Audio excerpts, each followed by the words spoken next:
भारतीय संत परंपरा में प्रेमानंद महाराज के उदय के बाद श्री राधा रानी के लाखों भक्त बन चुके हैं। शायद ही इतिहास में ऐसा कभी हुआ हो कि राधा रानी के इतने सारे भक्त एक ही समय के अंदर हो। इन एक संत ने राधा रानी के लाखों भक्तों को खड़ा कर दिया है। लेकिन क्या आप जानते हैं कि राधा रानी के अस्तित्व के ऊपर वो इतिहास में थी या नहीं थी, इसके ऊपर एक बड़ा प्रश्न चिन्ह है। कई इतिहासकार राधा रानी को काल्पनिक मानते हैं क्योंकि किसी भी प्रकार का शिलालेख, अभिलेख या फिर सिक्का नहीं मिलता और आज का इतिहास उन्हीं के ऊपर चलता है। आखिर रहस्य क्या है? क्या राधा रानी सच में काल्पनिक है या फिर वो इतिहास में हो चुकी है? क्या वो परमेश्वर की केवल एक शक्ति मात्र है या फिर राधा नाम का कोई व्यक्ति भी इस संसार के अंदर हो चुका है? क्या है इसका रहस्य? और साथ ही में आज आपको ये भी बताऊंगा कि अगर आप राधा रानी के भक्त हैं तो आपको इससे कोई भी अंतर नहीं पड़ता कि वो इतिहास में हो चुकी है या फिर नहीं हुई है। देखिए, राधा जी के अस्तित्व के ऊपर पहला प्रश्न इसलिए उठता है क्योंकि श्री कृष्ण के अस्तित्व को दर्शाने वाला मुख्य ग्रंथ, उनकी लीलाओं को बताने वाला मुख्य ग्रंथ जो भागवत है, उसके अंदर श्रीमती राधा रानी का उल्लेख नहीं मिलता। इस कारण कई लोग कहते हैं कि राधा रानी को भागवत लिखने के बाद किसी और ने जोड़ा है दूसरे पुराणों के अंदर, क्योंकि भागवत जो है वो प्राचीन पुराण है, उसके अंदर राधा रानी का उल्लेख नहीं है। अर्थात उसके पहले राधा जैसी कोई वस्तु नहीं थी, लेकिन बाद में जो पुराण लिखे गए उसके अंदर राधा जी को डाला गया काल्पनिक तौर पे।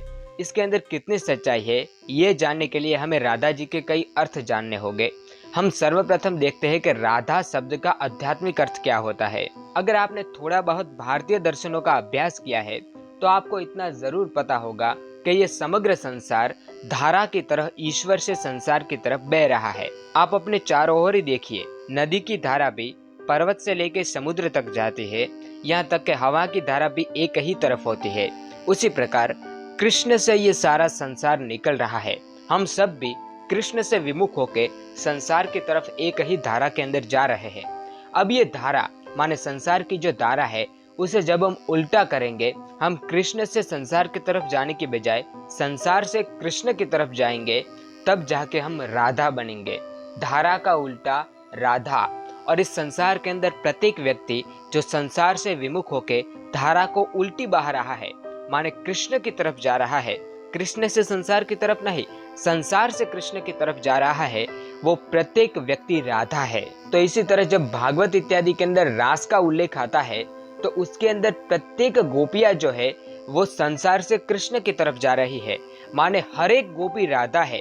न सिर्फ गोपियां है, क्योंकि यहाँ पे स्त्रियां है इसलिए लोग उल्टा समझ बैठते हैं, बल्कि जो जो भक्त हो चुके हैं, प्रेमानंद महाराज से लेकर नरसिंह मेहता तक जो सारे भक्त हो चुके हैं श्री कृष्ण के, वो सब के सब राधा है।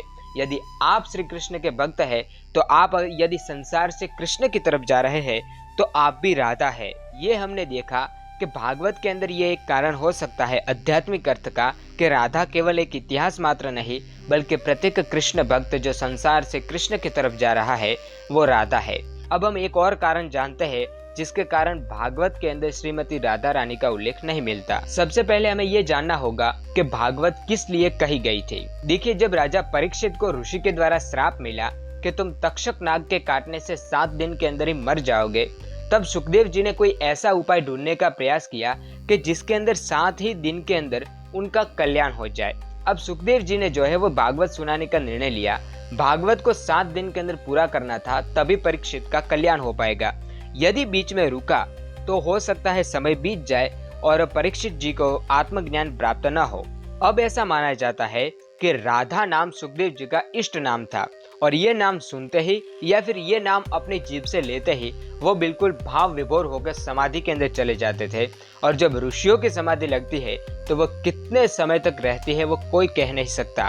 कितना भी प्रयास करने के बाद वो समाधि से उठते ही नहीं है और इसीलिए उन्होंने राधा नाम नहीं लिया, क्योंकि यदि उन्हें समाधि लगती तो वो 7 दिन के अंदर परीक्षित का कल्याण न कर पाते। और ये एक कारण माना जाता है जिसके कारण भागवत के अंदर श्रीमती राधा रानी का उल्लेख नहीं मिलता। ये तो हमने देखा कि भागवत के अंदर श्रीमती राधा रानी का उल्लेख क्यों नहीं है। अब हम देखते हैं कि यदि भागवत में नहीं है तो और किस किस ग्रंथ के अंदर उनका उल्लेख स्पष्ट रूप से मिलता है। वैसे तो स्कंद पुराण, पद्म पुराण और विष्णु पुराण इत्यादि में सांकेतिक रूप से उनका उल्लेख मिलता है, लेकिन मुख्य रूप से ब्रह्म वैवर्त पुराण के अंदर राधा रानी का स्पष्ट उल्लेख मिलता है।